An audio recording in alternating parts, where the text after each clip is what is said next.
네, 안녕하십니까. 저는 개회와 진행을 맡은 정치외교학과 21학번 연동규입니다. 반갑습니다.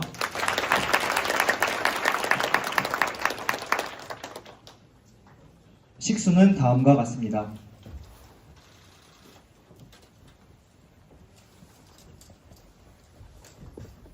저는 오늘 지방대학에 다니는 한 청년으로서 이 자리에 섰습니다. 그리고 저는 어제도 내일도 아닌 바로 오늘에 대해 이야기하고자 합니다. 이것은 특정한 정치적 요구가 아닙니다. 우리가 마주한 현실을 있는 그대로 바라보는 진단이며 내일을 향해 나아가기 위한 오늘에 대한 성찰입니다. 행정안전부가 2024년에 실시한 청년의 삶 실태조사에 따르면 만 19세부터 34세까지 청년 1만 5천 가구를 대상으로 한 조사에서 정치에 관심이 있느냐는 질문에 무려 응답자의 72.9%가 관심이 없다고 답했습니다. 오직 27.1%만이 정치에 관심이 있다고 답한 것입니다. 우리는 지금 지독한 정치적 무관심에 마주하고 있습니다. 이렇게 많은 청년들이 정치에 등을 돌리고 있는 것은 단순한 개인의 무관심 때문이 아닐 것입니다. 청년들은 자신이 변화를 만들 수 있다고 생각하지 않습니다. 청년들은 자신을 위한 정책이 논의될 때조차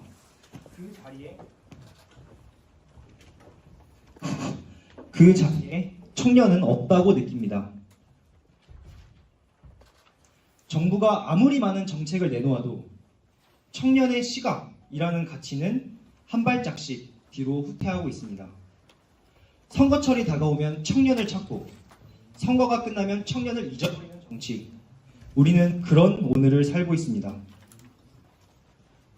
준비와 연습이 없는 청년들을 두고 당신들은 무엇을 원하냐?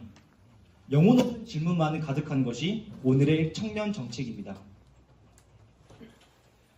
중요한 건 신뢰입니다. 더 이상 청년은, 더 이상 시민은 정치를 신뢰하지 못합니다. 신뢰가 없으면 기대도 없습니다. 기대가 없으면 꿈도 없습니다. 꿈이 없는 사회에서 우리가 어떻게 내일을 이야기할 수 있겠습니까? 지금 대한민국이 정체기에 빠진 이유는 우리 사회가 내일에 대한 꿈과 기대를 잊어버렸기 때문입니다. 오늘부터 시작될 경북대 청년 토크쇼, 그 질문에서 시작된 프로젝트입니다. 이 자리에서 우리는 단순히 청년 문제를 해결해달라라고 요청하는 것이 아닙니다. 대한민국의 내일을 보여주고 그 내일을 믿을 수 있게, 기대할 수 있게, 꿈꿀 수 있게 하려 합니다. 그래서 우리의 눈앞에서 그 내일을 설명해 달라고 할 것입니다. 그 첫 번째는 한동훈 전 대표님입니다. 흔쾌히 응해주신 한동훈 전 대표님 정말 감사합니다. 대표님, 우리의 대한민국은 어떤 내일을 가지고 있습니까? 꿈을 꾸지 못하는 우리의 오늘은 어떤 발걸음을 내딛어야 합니까? 이에 대한 한동훈 전 대표님의 대답은 시대를 바꾸자 개헌이었습니다. 우리는 오늘 시대 앞에 비겁해지지 않기 위해 개헌이라는 새로운 세상을 한동훈 대표님께 묻습니다. 이제 한동훈 전 대표님을 모시겠습니다. 큰 박수로 맞이해 주시기 바랍니다.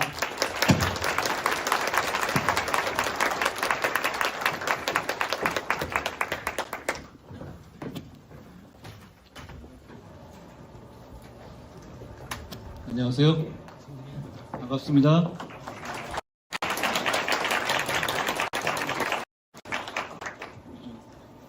방금 말씀하신 사회자분의 아버지께서 저보다 한 살 어리시더군요. 네. 그러고 보니 제가 여기 오니까 활기를 느끼게 되는 것이 참 좋습니다. 반갑습니다. 저는 국민의힘에서 정치하고 있는 한동훈입니다.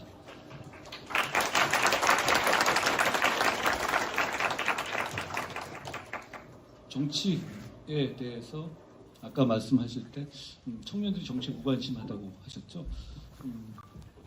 근데 저는 거기에 대해서는 꼭 동의하진 않아요. 진짜 정치에 무관심했던 건 저희 세대예요. 실증적으로 봐도 여러분 세대의 청년 세대의 투표율과 저희가 청년일 때 투표율 여러분이 훨씬 높습니다. 이런 고민을 하지도 않았고요. 당시에는 그렇다면 여러분은 정치를 알고 정치 세력으로 스스로를 규정하고 만들어가고 있다고 생각합니다. 그렇기 때문에 정치인들이 여러분의 눈치를 보는 겁니다. 정치인들에게 여러분의 눈치를 보게 하는 것, 그게 진짜 정치의 출발이고 사실 전부라고 생각합니다.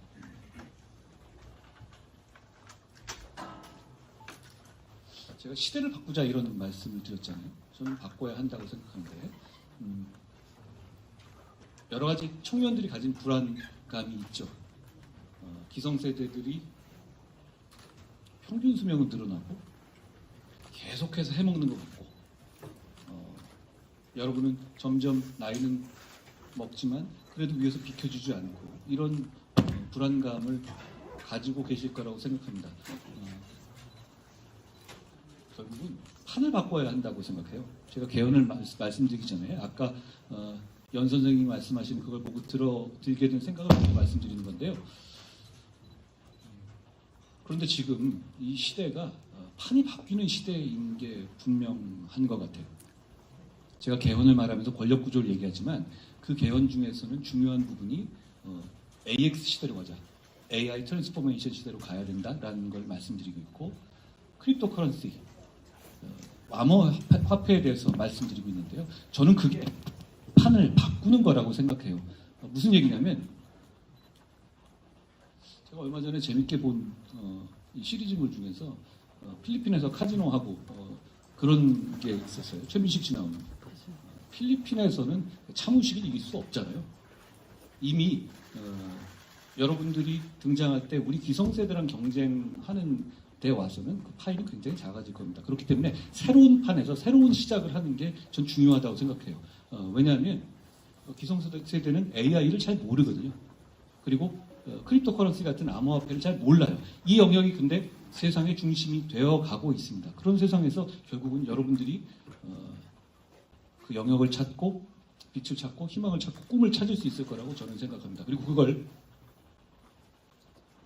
정치가 뒷받침해야 한다고 생각해요.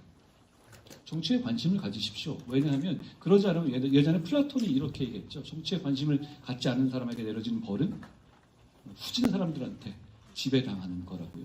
정치에 관심만 가지시면 됩니다. 저는 여러분들이 관심이 있다고 생각하고 여러분의 정치적인 잠재력을 잘 알고 있습니다. 그래서 여러분에게 잘 보이고 싶습니다. 여러분의 표를 받고 싶은 생각이에요. 모든 정치인들이 어떤 정책을 하는 데 있어서 여러분들의 지지를 원할 겁니다. 저는 그런 기반은 되어가고 있다고 생각합니다. 이 정도 말씀드리면서 제가 생각하는 개헌에 대해서 말씀드리고 싶습니다. 시대를 바꾸자라는 말씀을 드리잖아요. 네. 이것과 관련해서 제가 이렇게 질문을 드려요.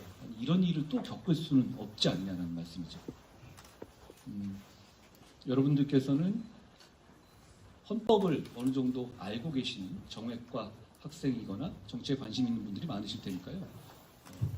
이렇게 말씀드립니다. 87년에 헌법이 지금 우리 헌법이 만들어졌어요. 꽤 오래전 얘기죠. 제가 중2 때 얘기인 것 같으니까 여러분들께서는 아마 태어나시기 전에 만들어진 헌법일 겁니다. 그 87년 헌법은 대단히 위대한 헌법이었어요. 왜 그런가 하면 그 헌법 체제 아래서 대한민국이 선진국이 됐잖아요. 그리고 민주주의 국가가 됐죠. 여러분들께서 태어나셨을 때 아마 어느 정도 성장할 때부터는 우리나라는 민주주의 국가이고 선진국이었을 겁니다. 그게 우리 세대하고는 여러분하고 경험이 좀 다르거든요. 저는 태어났었을 때 대한민국은 선진국이 아니었어요. 선진국이 어떻게든 되고 싶어하는 나라였고 민주주의 국가도 아니었습니다. 최루탄이 늘 난무했고 인권 침해가 늘 일상적인 그러려니 하는 시대였죠. 그런 시대를 거쳐온 세대와 태어났을 때부터 민주주의와 선진국의 나라에서 태어난 여러분들이 생각하는 게 많이 다를 수밖에 없다는 말씀을 먼저 드리고 싶어요. 그런데 성취를 만들어낸 게 87 헌법이라는 말씀을 드리는 겁니다. 그런데 이 87 헌법은 분명히 그 효용을 다했습니다. 왜냐하면 87 헌법이 유지되게 하는 전제는 절제의 정신이었어요. 87년 헌법 내내 계엄은 헌법에 규정되어 있었어요. 계엄할 수 있었습니다. 탄핵도 헌법에 규정되어 있었습니다. 그렇지만 지금 우리가 한 5년, 6년간 본 것처럼 이렇게 쓰인 적은 없습니다. 그동안에 있었고 그 당시에는 그동안은 싸움이 없었나요? 박터지는 싸움이 있어 왔어요. 그렇지만 이 핵폭탄 버튼을 누르지는 않았던 거죠. 서로 간에 절제의 정신이 있었던 겁니다. 그런데 지금 시스템에서 지금 상황은 그 절제 정신이 무너졌습니다. 한쪽에서는 계엄의 버튼을 눌러버렸고 한쪽에서는 30번 가까운 탄핵의 버튼을 눌러버린 거죠. 지금 상황에서는 시스템을 바꾸지 않으면, 개헌을 하지 않으면 이 싸움이 더 잔인해질 거고 더 피바람을 불러일으킬 수밖에 없습니다. 그러면 단순하게 정치인들 사이의 피바람의 문제가 아니라 대한민국의 사회와 미래가 망가지게 됩니다. 그렇기 때문에 개헌이 필요하다고 저는 생각해요.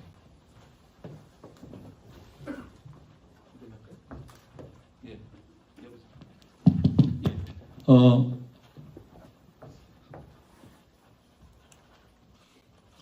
질문하고 답변을 많이 받는 게 나을 것 같으니까 제가 짧게 하겠습니다.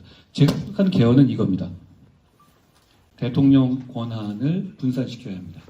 대통령이 권한 남용을 할 수 없는 체제를 만들어야 하고요. 그리고 한쪽으로는 국회를 차지한 다수당도 역시 권한을 남용할 수 없게 만들어야 한다라는 게 제 생각입니다.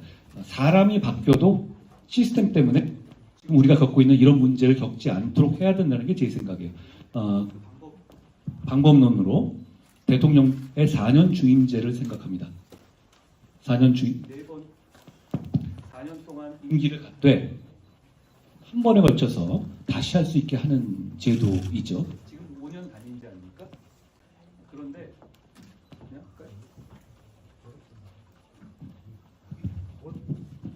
이게 되네요. 그런데 우리 헌법의 4년 중임제를 그냥 4년 중임제로 해서는 안 되고 저는 국회의원의 임기와 대통령 임기를 시작과 끝을 맞춰야 한다고 생각합니다. 그게 되어야 한 4년 정도를 한 정치 세력에 맡겨보는 겁니다. 그리고 그 책임 정치를 통해서 얻은 성과를 가지고 다음에 선거로 한 번 더 심판하는 거죠. 그리고 그 한 축에 국회의원 제도의 상하 양원제를 도입해야 한다고 생각해요. 그 이유는 이겁니다. 지금처럼 민주당처럼 국회를 전체 한 당이 장악해 버리게 되면 정말 많은 일을 할 수 있습니다. 그리고 그게 한계가 없어져요. 근데 그렇게 됐었을 때 혼란이 너무 크고 그걸 우리가 목도하고 있거든요. 그렇기 때문에 상하 양원제를 만들어서 상원으로 하여금 일당의 이 전횡을 견제할 수 있게 해야 된다는 뜻입니다. 근데 왜 상원일 때 그게 가능하냐? 상원 지금 우리 250명 정도의 지역구가 있죠. 그걸 저는 하원으로 그대로 두자는 얘기입니다. 대신에 지금 비례의원을 없애고 그걸 상원으로 대체하자는 겁니다. 하지만 핵심은 지금 우리 지역구 의원들은 소선거 구제예요. 한 지역구에서 한 명만 당선되죠. 그러다 보니 TK에서는 민주당 의원이 한 명도 없습니다. 역시 호남에서도 국민의힘 의원이 한 명도 없죠. 이런 구도가 되는 거예요. 대신에 우리가 만들어야 할 상원은 중대선거구제를 만드는 겁니다. 선거구제에서 한 선거주에서 2명 이렇게 당선시키는 거예요. 그렇게 되면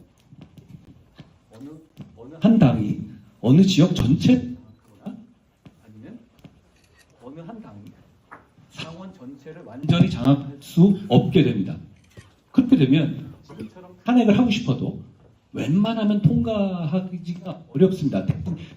정말 분노할 만한 사안의 경우 양당의 어느 정도 합치가 이루어질 때 탄핵이 통과되겠죠. 그러니까 민주주의 중요한 정신은 이거예요. 어떤 한 번의 정치적인 바람과 분위기로 완전한 권력을 장악하는 것을 막게 해야 그러기 위한 차원에서 전 상호하는 것입니다. 그리고 대통령과 국회의원 임기를 맞춘다는 것은 이런 면이 있어요. 제가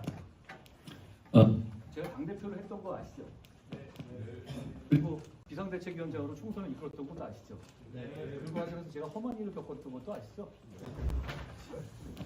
결국은 이게 대통령이 자기 임기하에서 자기 이름을 걸고 총선의 승부를 거니까 많은 문제가 생겨요. 그런데 대통령의 임기와 국회의원의 임기의 처음과 끝까지 맞추면 그건 그렇게 할 수 없게 됩니다. 하나의 정치 세력으로서 책임 정치를 할 수 있게 되는 거예요. 저는 그런 게 필요하다고 생각해요. 그런데 지금처럼 그냥 계속 5년 단위로 하고 어떤 새로 리더가 되는 사람의 희생을 전제로 하지 않으면 이 아구를 맞출 수가 없어요. 그렇기 때문에 저는 이번에 만약 대통령 선거가 좋게 이루어졌었을 때 대통령이 될 사람은 임기를 3년만 하고 내려오겠다는 약속이 있어야 한다고 생각해요. 그래서 2028년에 다음 총선에 진짜 우리가 개헌을 해서 하는 4년 중임제 대통령을 새로 뽑는 거죠. 그런데 그 약속은 그때 4년 중임제 할 때 그때 이번에 되는 사람이 나갈 수 있어. 이렇게 하면 그건 통용되지 않을 겁니다. 그렇기 때문에 확실하게 나는 3년만 하고 내려와야 한다라는 약속이 있어야 한다는 겁니다. 저는 그렇게 할 생각입니다. 그리고 왜 그러냐면 87년 체제를 닫아야 한다. 새로운 시대로 가야 된다는 말은 많이 하지만 대개 자기까지만 해먹고 다음부터 이 생각 때문에 안 돼왔던 겁니다. 저는 새로운 시대의 주인공이 되려는 욕심보다는 87 체제의 문을 닫는 그런 굳은 일을 하는 결기가 필요하다고 생각합니다. 지금은 특히 이렇게 개헌과 탄핵을 겪은 상황에서는 그런 결기가 반드시 필요할 때다라는 생각을 합니다. 우리 87년 헌법을 만들 때 제가 이번에 한 2달 정도 쉬는 동안에 그 헌법을 만들었던 어르신들을 많이 찾아뵀어요. 근데 그분들이 이런 말씀을 하시더라고요. 그때 되게 금방 만들었어. 그때는 전두환 정권 당시에 체육관에서 간접 선거를 하는 국민이 대통령을 뽑는 게 아니었잖아요. 그러니까 그 직선제로 바꾸는 거에다가 모든 국민들의 에너지가 집중되어 있었죠. 그것만 바꾼 겁니다. 그리고 유신 헌법에 있었던 것 중에서 독소 조항만 바꾼 거죠.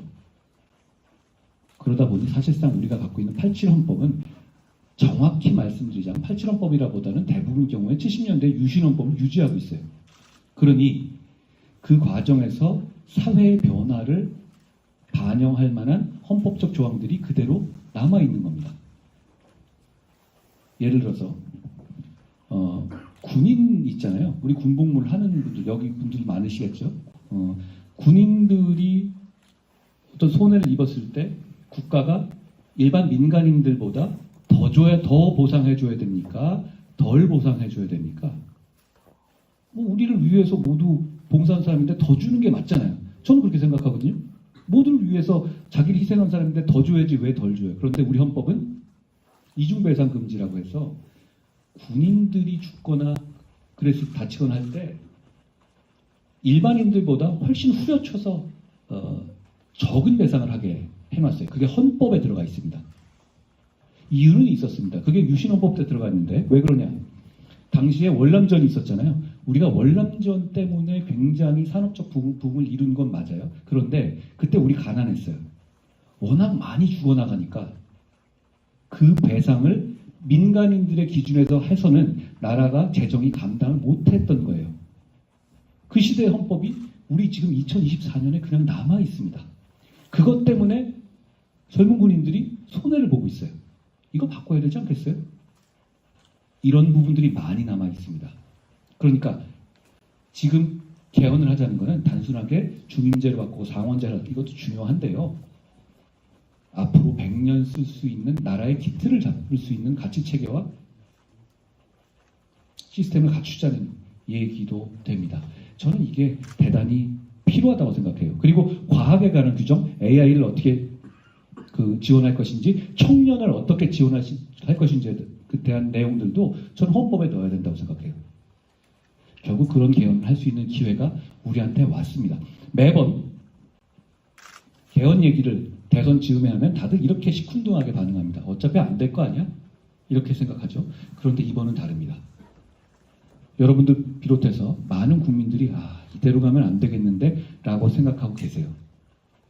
그런 면에서 저는 우리가 이번에 시대를 바꿀 기회가 왔다고 생각합니다. 그리고 그 아주 핵심적인 이 방식 중에 하나는 3년만 내려오겠다는 약속이에요. 왜 그러냐면 개헌을 하려고 하면 민주당의 동의가 필요합니다. 민주당 개헌이 190석이잖아요. 그렇죠? 그러니까 서로 다른 얘기만 해가지고는 이 개헌은 이루어지지가 않아요. 그런데 어떤 후보가 3년을 내걸고 민주당의 이재명 대표는 당연히 5년을 하려고 들 테니 이 헌법을 이렇게 3년 만에 내려오겠다는 얘기는 안 할 겁니다. 일종의 호헌 세력이죠. 헌법을 지키겠다는 생각으로 갈 거예요. 지금의 체제를. 그런데 저희는 시대를 바꾸겠다는 얘기를 할 거고요. 그런데 3년만 하고 내려오겠다는 후보가 당선돼서 그 약속을 지키겠다고 하면, 예를 들어서 말이죠. 그럼 민주당은 개헌에 동의할 겁니다. 왜 그렇겠습니까? 3년 후, 원래대로라면 5년 뒤에 선거가 있잖아요. 정권을 뺏겨도. 그런데 3년을 약속한 후보가 당선이 돼서 그 약속을 지키는 압박을 받게 되면 민주당에서는 3년 만에 리벤지 매치를 할 수 있게 돼요. 만약에 민주당이 그걸 동의하지 않으면 5년 그냥 하는 거 아니에요? 그런데 민주당은 그러지 않을 거예요. 그러니까 이 3년의 임기 단축의 문제는 단순하게 허장성세나 어떤 국회의원과 대통령의 임기를 시작과 끝을 맞춘다는 의미를 넘어서서 이번에 개헌을 성공시킬 수 있는 가능성을 대단히 높이는 그런 도구가 될 수 있다고 저는 생각합니다. 저는 개헌해야 된다고 생각해요. 그리고 이번에 안 하면 정말 후회할 일이 벌어지게 될 거예요. 지금 여러 가지 일들이 있죠. 경제 성장률이 떨어지고 집값도 올라가고 있어요. 의료 문제 해결 안 되고 있죠. 청년 문제 힘들어지고 있고요. 트럼프가 여러 가지 이 행동을 하지만 거기에 대해서 우리 대응할 만한 상황이 안 되고 있고요. 그런데 이런 문제들이 언론에서 지금 있는 정치 상황들 때문에 두 번째 티어, 세컨 티어로 밀리고 있어요. 그렇죠? 그런데 이게 그런 문제가 없어서 우리 눈앞에 보이지 않는 겁니까? 그게 아니에요. 정치의 문제 때문에 가려지고 있는 겁니다. 그러니까 저는 시스템을 바꿔서 정치가 이런 문제들에 집중할 수 있는 체제를 갖춰야 한다고 생각합니다. 그게 앞으로 3년 동안 충분히 가능하다고 생각하고 그걸 해내느냐 못해내느냐가 대한민국이 발전하느냐, 대한민국의 국민의 삶이 발전하느냐의 직접적인 조건이 될 것이다 라고 저는 믿습니다.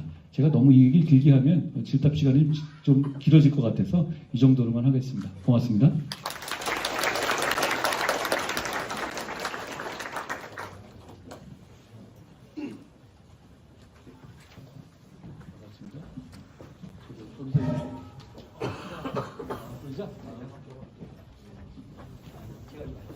그렇죠. 아니 이거 쓰셔도 되고 잘 안 터지는 거. 같이 앉아서 하는 거예요? 네.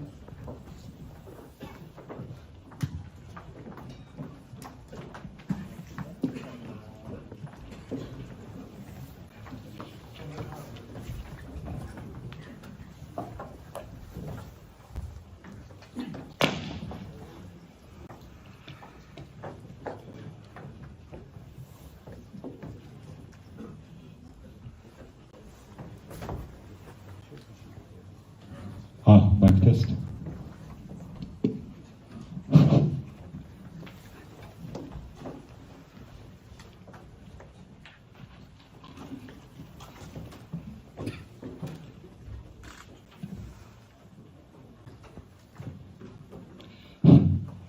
네, 마이크 음질 상태가 안 좋았음에도 좋은 강연 해주셔서 정말 감사합니다. 네, 경북대학교 청년 토크쇼 어느덧 청년 Q&A 시간으로 달려가고 있습니다. 우리 경북대학교 청년 토크쇼 의정활동연구회에서 주최하여 시대를 바꾸자, 개헌이라는 주제로 한동훈 전 국민의힘 대표님을 모시고 진행하고 있습니다. 초대에 응해주셔서 다시 한번 감사합니다. 오늘 참석하신 분들이 한동훈 전 대표님께 질문이 참 많았는데요. 시간 관계상 사전 수집된 질문 중에서 Q&A를 진행하겠습니다. 우선 조금 가벼운 질문부터 해보겠습니다. 혹시 대학을 다닐 때 꼭 해야 하는 것이 있다면 무엇인가요? 전혀 가볍지가 않은데요.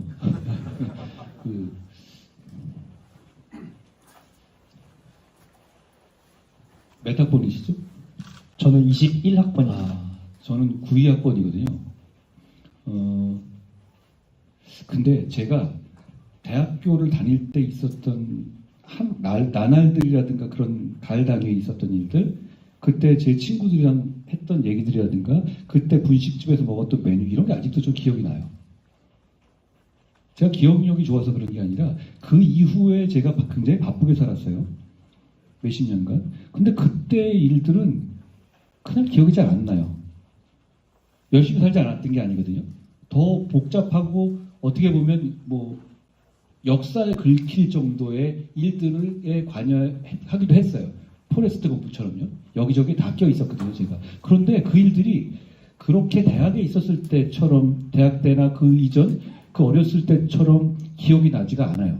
그러니까 저는 그 대학 다닐 때의 시간의 밀도가 확실히 다른 것 같아요. 그때는 살아왔던 총량 중에서 굉장히 큰 양이잖아요. 저는 지금 50이 좀 넘었으니까 지금은 보면 지금 하루하루가 지나가 버리면 솔직히 기억이 잘 안 나요. 그랬었나 이렇고.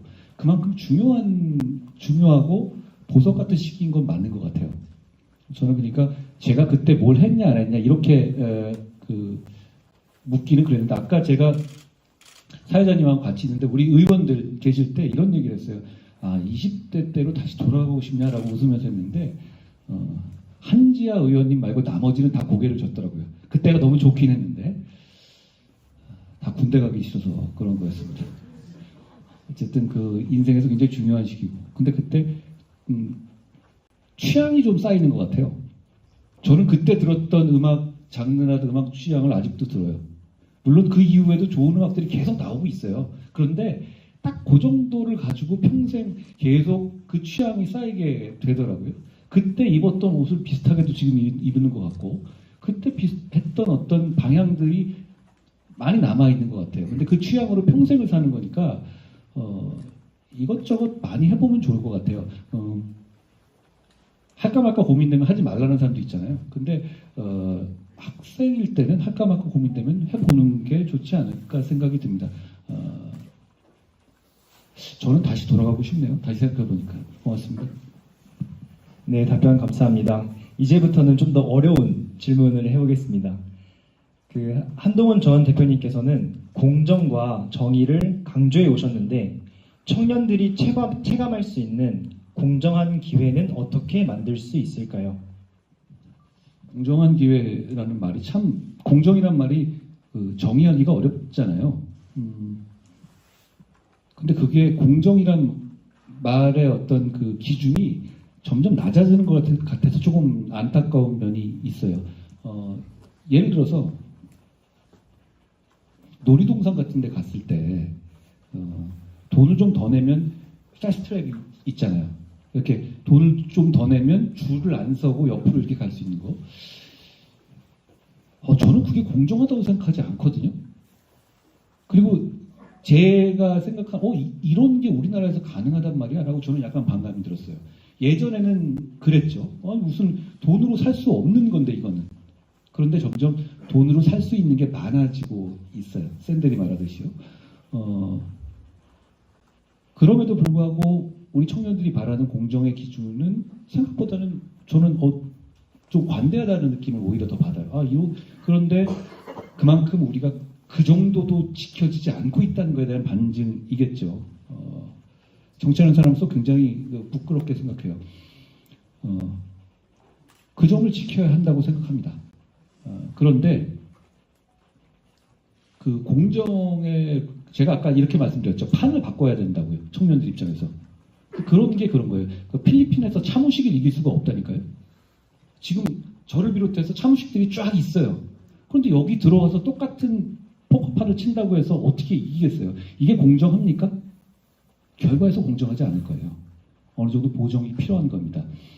그런데 저는 여러분께 기회가 있다고 봐요. 지금 시대적인 판이 바뀌고 있거든요. AI 하지만 그걸 좀 많이 공부하시고 거기에 많이 집중해 보시는 게 좋겠다는 생각을 해요. 공정의 면에서. 왜냐하면 그건 차무식이 몰라요. 우리 같은 차무식들은 모른다고요. 그렇지만 세계는 그 위주로 돌아갈 것이고 거기서는 출발점이 여러분이 앞에 있을 겁니다. 그러니까 그런 기회를 지금 시대적 기회를 잡아야 한다는 말씀을 드리고요. 저는 공정의 문제를 제가 평생 그런 일을 해왔거든요. 공정하려면 굉장히 노력해야 되는 것 같아요. 국가적으로. 저는 의식적으로 강강약약하려고 노력합니다. 의식적으로요. 강한 사람한테 더 강하게, 약한 사람한테 약하게. 그게 그런데 약자가 무조건 옳다라는 얘기는 아니에요. 그거는 답이 뭐냐 하고는 강약은 관계가 없어요. 그러니까 그것까지 결부시키면 세상이 이상해집니다. 그런데 출발점이 다르고 그게 실질적인 결과에 많이 영향을 주기 때문에 정치를 하는 사람들 입장에서는 강강약약한다는 그런 스스로의 계속 어느 정도 보정을 계속 해줘야 된다고 봐요. 그 점이 근데 그렇게 노력하지 않으면 그렇게 잘 안 되거든요. 그 점을 정치가 노력해야 하고 그리고 어떤 면에서는 약자일 수 있어요. 청년에 진입하는 입장에서는 그걸 많이 요구하셔야 될 것 같아요. 요구하면 바뀝니다. 그리고 지금 세상에서는 그게 필요한 영역이 많이 있고 그 중에 가장 중요한 부분 중에 하나가 저는 청년이라고 생각해요. 그런 정치를 하고 싶습니다. 네, 답변 감사합니다. 강강약약. 그럼 저도 강한 질문 한번 해보겠습니다. 이런 질문도 있었는데요. 국민들이 다시 검사 대통령을 뽑을 거라고 생각하시나요? 저는 검사로 일할 때 강강약약했다고 생각해요. 열심히 일했습니다. 그런데 제가 틀린 결론 낸 것도 있을 거예요. 그런데 저는 제가 다행스럽게 생각하고 제가 공직을 하거나 지금도 정치하면서 목표가 이거거든요. 내가 모든 답을 잘 낼 수는 없지만 나중에 돌아볼 때 틀린 답을 낸 경우라도 그게 내가 정의나 공정에 대한 의지가 없어서가 아니라 내가 실력이 부족하거나 무능해서다 라고 말할 수 있으면 저는 만족해요. 적어도 저는 그렇게 검사 생활을 했다고는 생각해요. 그렇지만 그건 제 옛날 직업일 뿐이죠. 정치에 대해서 정신을 판단할 때 말을 믿지 말라는 말씀도 드리고 싶어요. 그리고 그 전에 직업도 믿지 말라는 말씀도 드리고 싶어요. 사람 다 다르잖아요. 그 대신 뭘 믿어야 되냐면 그 정치인이 정말 중요하고 어려운 선택의 정치적 선택의 순간에 어떤 선택을 했는지를 잊지 말고 그걸 평가하고 거기에다 값어치를 매기라는 말씀을 드리고 싶습니다. 저는 장관을 거의 한 1년 반 했죠. 그리고 정치를 한 1년 넘게 하는데 굉장히 진하게 했잖아요. 제가 뭐 몇 번을 쫓겨난 겁니까 도대체. 그런데 그 과정에서 제가 정치를 보여드렸어요. 예를 들어서 우리 당이 속한 최고 권력자 대통령이 좀 잘못 가는 길을 간다고 생각하면 제가 손해보는 거 알면서도 그걸 바로잡으려고 노력했어요. 그 과정에서 제가 지금 어려움을 겪기도 하죠. 그리고 계엄이 났을 때 우리 대통령이 낸 계엄이었고 그 선택의 기로에서 그래도 저는 계엄을 저지해야 된다는 선택을 해서 행동했습니다. 결국은 그런 선택을 봐주셔야 될 것 같아요. 만약에 보통 검사 정치를 이미지를 얘기하면 이런 거 얘기하는 거 아니에요? 시키면 시키는 대로 하고 물라는 거 물고 상명하고 이런 게 안 좋다고 하죠. 그리고 줄 세우기 하는 거 이런 거 안 좋다고 하는 거 아니에요? 그런데 저는 적어도 정치하면서 그 반대 지점에 있었다고 생각합니다. 시키면 시키는 대로 좋은 게 좋은데 우리 편만 생각했다면 제가 12월 3일 밤에 계엄을 막으려 앞장서지 않았을 겁니다. 그리고 줄 세우기를 하고 의원들이 그랬다면 제가 권한이 있을 때 저를 맹종하는 사람들로만 의원을 채울 수 있었겠죠. 만약에 그랬다면 제가 이렇게 쫓겨나지는 않았을 거예요. 저는 그런 면에서 정치인은 정치적인 어려운, 그러니까 좋을 때 말고 가만히서 말고 정말 어려운 선택을 할 때 그 정치인이 어떤 선택을 했었는지를 봐주셔야 속지 않는다라고 생각합니다.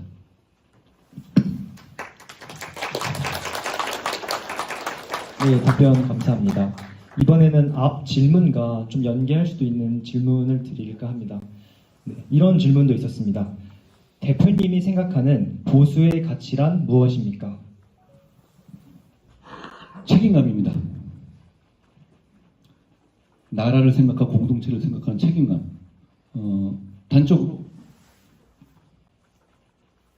우리 진영이 배출한 대통령이 계엄을 했을 때 우리가 단기적으로 굉장히 어려움을 겪을 걸 알면서도 그걸 앞장서서 막는 책임감이라고 생각해요. 그게 저는 공동체 전체를 보는 거죠. 아니 그게 우리 진영이라든가 개인의 정치적으로 굉장히 어려운 상황이 될 걸 알지만 공동체나 국가를 생각해서 막아야 하면 그 책임감을 앞세우는 게 저는 보수라고 생각해요. 그런 마음들이 결국은 우리나라 여기까지 만들어 왔다고 생각합니다. 제가 부족한 게 대단히 많지만 그런 생각은 분명히 가지고 있어요. 또 하나는 자유민주주의예요. 그 자유민주주의에서 자유라는 것은 프리덤이 아니라 리버티예요. 자유민주주의에서의 자유가 내가 마음대로 뭔가를 뭐든지 하겠다는 자유를 의미하는 게 아니거든요. 네 자유를 지켜주겠다는 겁니다. 너의 자유를 나라가 국가가 제한하는 상황이 필요하다면 그건 반드시 법의 정신에 따라야 되고 또 최소한의 정도에 그쳐야 한다라는 약속이에요. 저는 그것 때문에 이번 계엄이 자유민주주의에 반한다고 생각했고 그걸 너무너무 안타깝게 생각했습니다. 또 하나는 공화주의예요. 우리 공동체의 어떤 이상과 목표를 향해서 그 방향성이, 그러니까 자유민주주의라는 건 방향성이 없죠. 공화주의는 방향성이 있거든요. 그 발전에 복무한다. 그걸 앞장세운다는 마음. 전 그게 보수주의의 본령이라고 생각하고 그걸 이루는 정치를 해보고 싶어요. 아직 많이 부족하지만요. 네, 답변 감사합니다. 이번에는 제가 지방대학에 다니고 있는 한 청년으로서 질문을 하고자 합니다. 수도권 과밀화 현상에 대해서 어떻게 생각하시나요? 만약 문제라고 생각이 된다면 적절한 해결 방법은 무엇일까요? 문제죠. 현실적으로 근데 우리 인구가 줄고 있잖아요. 그러니까 지금 상황에서는 지금 같은 방식의 지방 지원 정책을 해서는 저는 안 바뀐다고 생각해요. 무슨 말씀이냐면 정치를 할 때 제일 편한 게 뭐냐? 똑같이 나눠주는 겁니다. 그런 말이 없어요. 손해보지 않죠. 지방과 이 지역을 지원하는 방식이 지금 같아서는 안 된다고 생각해요. 지금처럼 예를 들어서 다 불만 없이 이렇게 뿌려주는 방식이거든요. 그러면 바다에다가 소금을 푸는 거예요. 농도가 조금 높아지겠지만 그게 해결되진 않아요. 서울과 경기 집중이 왜 일어나냐면 거기 다 있기 때문이에요. 저는 이 집중의 문제는 조금 역설적이지만 집중으로 풀어야 된다고 생각해요. 그러니까 똑같이 전체의 어떤 지방에 대해서 뿌리는 방향으로 가게 되면 무슨 경로당이나 이런 시설이 좋아지긴 할 거예요. 쓸 수 있는 그렇지만 인구가 거기 집중되진 않겠죠. 그러니까 예를 들어서 대구 같은 곳 이런 메가폴리스를 서울과 경쟁하는 그러니까 서울 같은 집중화된 도시를 전국에 몇 개 만들어야 한다는 겁니다. 지금 교통과 통신이 발달돼 있잖아요. 결국은 서울이 발전하고 집중하면서 경기도가 커지고 이랬던 방식 지방에 적용해야 된다고 생각해요. 그러려면 똑같이 전체를 뭐 시군구를 다 이게 아니라 현재 그런 인프라가 갖춰 있는 것을 더 집중하고 키워서 메가폴리스로 만들어서 한 전국에 5개 정도를요. 그걸 중심으로 방사형으로 혜택이 퍼져날 수 있게 해야 한다고 생각해요. 그러니까 대구를 서울의 경쟁 도시로 생각해야지 일종의 보완제로 생각하면 그럼 결국은 비슷한 일만 반복될 거예요. 저는 결국은 집중은 집중으로 풀어야 된다는 정책적인 생각을 가지고 있어요. 그래야 하지 않을까 싶어요. 왜냐하면 인구가 줄잖아요. 그러면 뭐 똑같이 지금같이 하는 방식으로 해가지고 되겠어요? 결국은 그것이 지역을 살리는 길이라고 생각해요. 그 지역에서 서울처럼 모든 걸 다 해결할 수 있는 그런 메가폴리스를 만들어야 한다고 생각합니다. 대구도 당연히 그 중에 포함되겠죠. 네, 답변 감사합니다. 이번에는 질문의 테마를 조금 바꿔보고자 합니다. 아까 한동훈 전 대표님께서 강연하셨던 개헌에 대한 내용으로 질문을 하겠습니다. 네, 이런 질문도 있었습니다. 우리 시대가 직면한 최우선 과제가 구체적으로 무엇이라고 생각하시나요? 그리고 이에 대한 해결 방안과 개헌은 어떤 긍정적 영향을 줄 수 있을까요? 저는 지금 AI 시대에 우리가 숟가락 올리는 걸 생각해요. 그게 왜 그러냐면 인간이 우리 같은 호모세피엔스가 나온 지 20만 년 정도 됐어요. 그렇죠? 그리고 그동안 태어났다 죽었다 한 사람은 다 합치면 900억 명이 넘더라고요. 그런데 그 역사가 20만 년 동안 오는 동안에 아주 몇 번 아주 중요한 시기들이 있었어요. 뭐 신석기 혁명도 있었고 여러분 잘 아시다시피 청동기 혁명도 있었고 철기 혁명도 있었고 그러다 굉장히 가다가 결국은 근데 최근에 있어서는 가장 중요한 건 산업혁명이었죠. 인간의 한계는 두 가지입니다. 체력과 지력. 체력을 극복해버린 게 산업혁명이에요. 사람의 힘이 아니라 증기기관을 하면서 이거는 체력을 그 몇십만 년 동안 있었던 체력의 한계를 극복해버린 대단한 사건이에요. 아쉽게도 대한민국은 그 산업혁명에 올라타지 못했습니다. 있는 줄도 몰랐어요. 그러다 보니 결국 나라까지 뺏긴 겁니다. 산업혁명으로 부를 쌓고 힘을 기른 나라들한테 나라까지 뺏긴 거예요. 그런데 그 산업혁명에 필적할 만한 혁명이 지금 우리 눈앞에 와 있습니다. AI 혁명이 왜 중요하냐면 그거는 인간의 두 가지 한계 중에서 대체 불가능했던 지능을 대체하는 혁명이 일어나는 거거든요. 저는 여러분과 제가 아주 인간의 오랜 20만 년 동안의 긴 역사 중에서 몇 가지 아주 중요한 혁명을 같이 목도하고 같이 경험하고 있는 동지적 관계라고 생각해요. 이게 인간이 태어나서 이런 기회를 맛보지 않는 인류가 훨씬 많았어요. 그런데 우리는 진짜 그걸 보고 있습니다. 게다가 몇 년 사이에 이루어져요. AGI라고 하죠. Artificial General Intelligence. 그 뭐냐면 사실상의 어떤 그 완전체 같은 거죠. AI. 그러니까 얘가 문단만 하는 게 아니라 뭔가 다 할 수 있는 그런 걸 말하는 거예요. 뭐 오픈 AI에 따르면 5단계의 경우에는 어떤 부서를 그냥 통째로 대체할 수 있는 정도를 AGI라고 하더라고요. 근데 그게 3년 내지 5년 만에 만들어질 거라고 전망합니다. 그러니까 이게 10년, 20년 단위의 혁명이 아니라 3년, 5년에 승분하는 대단히 밀도 높은 혁명이에요. 그 앞에 우리가 지금 와 있는 겁니다. 그러면 저는 여기에 숟가락을 얻는 게 대단히 중요해요. 여기 숟가락 못 올리면 나중에 손가락을 빨게 될 거예요. 그러니까 저는 이 지점을 집중할 수 있는 정치체제, 헌법 개헌도 역시 단순하게 권력 구조뿐만 아니라 AI 혁명을 지원할 수 있는 그 체제가 돼야 된다고 생각합니다. 저는 이 부분이 대단히 중요한 과제라고 생각하고요. 또 하나는 복지예요. 결국은 우리가 잘 살기 위해서 이런 거 하는 거거든요. 여기서 나올 수 있는 복지가. 근데 왜 이게 AI 혁명과 복지가 연결되냐면요. 우리의 모든 문제는 대부분의 경우에 성장률 정체에서 비롯돼요. 청년의 문제도 그렇거든요. 제가 여러분께 되게 죄송하고 미안하게 생각하는 거는 저희 세대는 좀 꿀 빨던 세대였거든요. 성장률이 8% 10% 막 이랬어요. 그렇게 되면 어떤 현상이 일어나냐면 일거리가 널렸습니다. 양질에. 그러니까 무슨 그냥 놀다가 가더라도 그냥 대기업 원서가 쌓여 있었어요. 성장률이 높기 때문이죠. 그런데 지금은 성장률 자체가 정체돼 있어요. 근데 그게 선진국이 됐기 때문에 어쩔 수 없이 나온 현상이란 말이에요. 그런데 이런 문제 때문에 연금 문제도 생기고 연금 고갈 문제도 생기고 청년 일자리 문제도 생기고 청년의 기회가 없어지고 이런 문제가 생긴단 말이에요. 결국은 성장률이 드라마틱하게 올라가면 이건 다 해결됩니다. 그런데 이럴 기회가 없잖아요. 그런데 AI 혁명이 그걸 가져올 수 있어요. 저는 그 문제를 통해서 나올 수 있는 재원으로 복지를 해야 된다고 생각해요.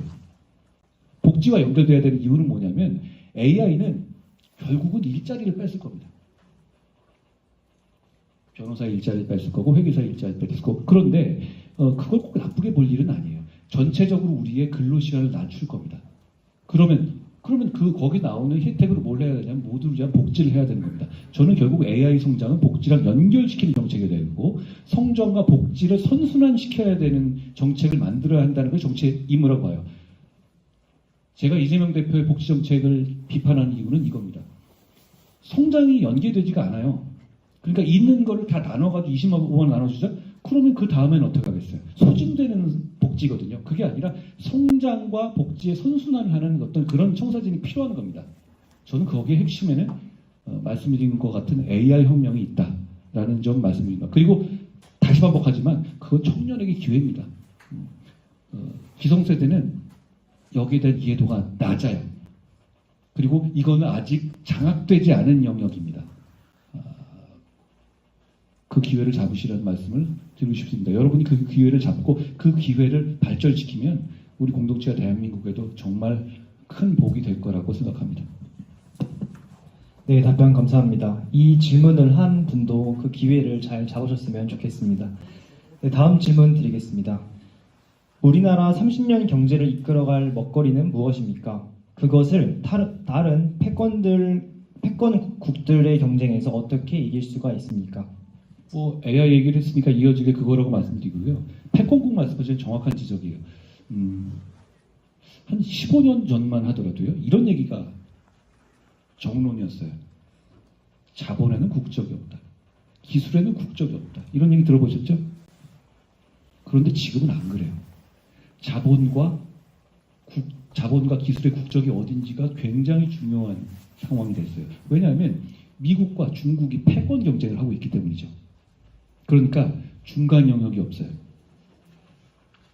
한미일 블록이라는 블록이 생겼고 북중러라는 블록이 생겼고 이 블록 사이에 어디에 가담하느냐가 굉장히 중요한 상황이 된 거예요. 예를 들어서 제가 조선업 얘기를 가끔 하는데요.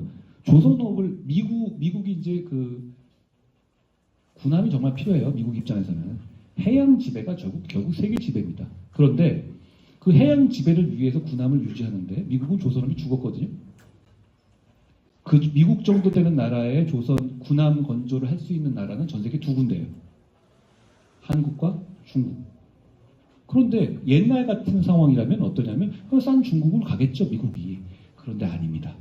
패권 경쟁이기 때문에 이미 어느 블록에 속해 있느냐가 첫 번째 걸음막이 돼요. 그러니까 우리가 기회가 생기는 겁니다.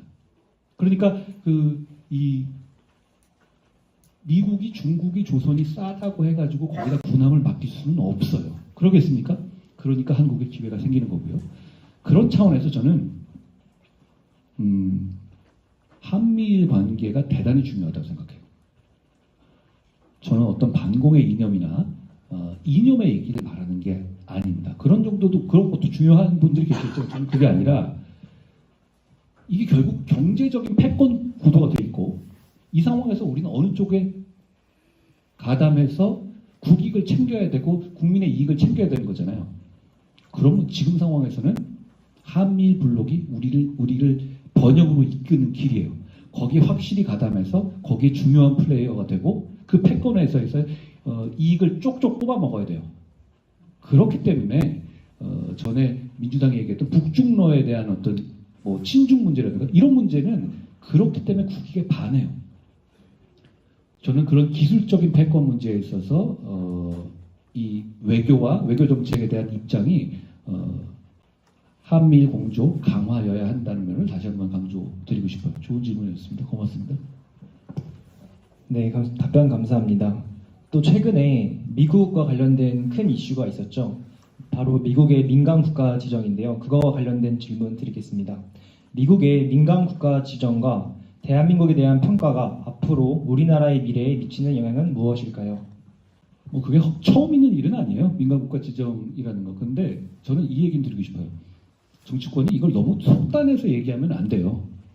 그리고 내부적으로는 어떤 판단을 하더라도 그걸 너무 속단해서 우리 이래서 문제라고 하는 건 안 맞아요. 왜냐하면 우린 주권 국가고 독립 국가잖아요.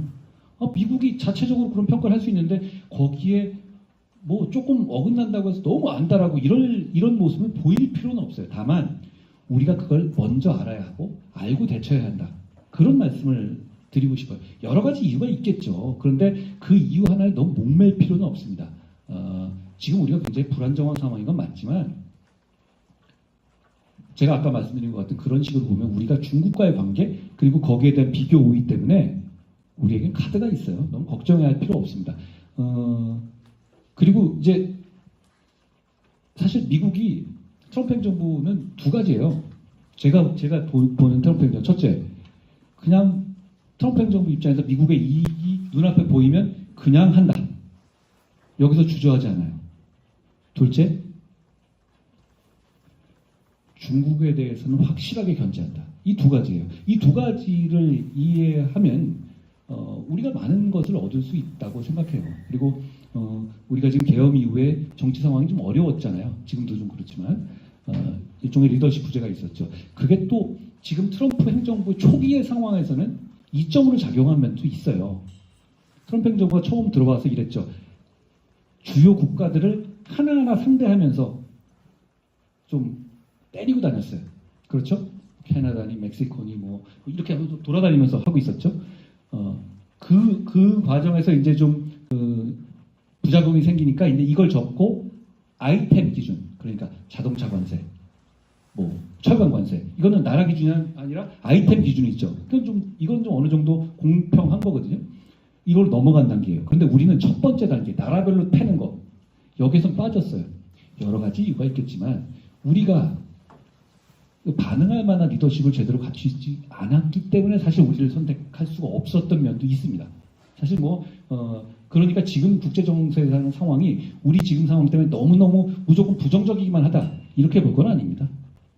저는 잘 대처할 수 있을 거라고 생각하고 정치권에서 이걸 너무 정쟁의 요소 대상으로 삼으면 안 된다고 생각해요. 우리 주권국가잖아요. 네, 답변 감사합니다. 남은 질문들이 정말 많은데 아쉽게도 시간 관계상 여기에서 마쳐야 할 것 같습니다. 네, 한동훈 전 대표님 오늘 어떠셨는지요? 뭐 굉장히 짧은 시간이었는데요. 대구에서 저를 이렇게 맞아주는 게 어렵다는 걸 제가 잘 압니다. 그렇기 때문에 경북대와 여러분께 정말 감사드립니다. 제가 여러 가지 정책 결단을 했잖아요. 거기에 대해서 뭐 그걸로 인해서 여러 가지 제가 어려움을 겪기도 하는데요. 정치가 참 어렵습니다. 그런데 정치가 정말 중요합니다. 그러니까 저는 여러분께서 어떤 방식으로든 간에 정치를 해주셨으면 좋겠어요. 여러분과 같은 분들이 정치를 제대로 하면 나라가 바뀔 거라고 저는 생각합니다. 저는 정치를 왜 하냐는 질문에 대해서 처음부터까지 매번 똑같은 얘기를 하거든요. 나라가 잘 됐으면 좋겠습니다. 라고 얘기합니다. 근데 그게 좀 풀어서 얘기하면 우리 연 선생님이 말씀하신 그 보수 가치 중에서 그런 거예요. 나라가 잘 됐으면 좋겠다는 말 자체가 생각하는 것이 좀 공화주의나 자유민주주의를 얘기하는 거거든요. 그 마음으로 정치하는 분들이 많아지면 나라가 잘 될 겁니다. 그리고 그 마음으로 정치하는 정치인들이 많아지게 하기 위해서는 여러분이 감시하고 여러분이 의견을 내주고 여러분이 정치적 목소리를 내주십시오. 저는 청년을 중심으로 하는 정치를 할 겁니다. 이유는 간단합니다. 그래야 대한민국이 살 수 있습니다. 제가 AI와 크립토커런시에 대해서 적극적으로 얘기하는 이유도 그겁니다. 저는 여러분의 인생과 여러분의 하겠습니다. 고맙습니다. 네, 감사합니다. 지금까지 한동훈 국민의힘 전 대표님과 함께한 시대 보자 개헌 경북대 청년 토크쇼를 이것으로 마치겠습니다. 지금까지 경북대학교 청년 토크쇼였습니다. 감사합니다.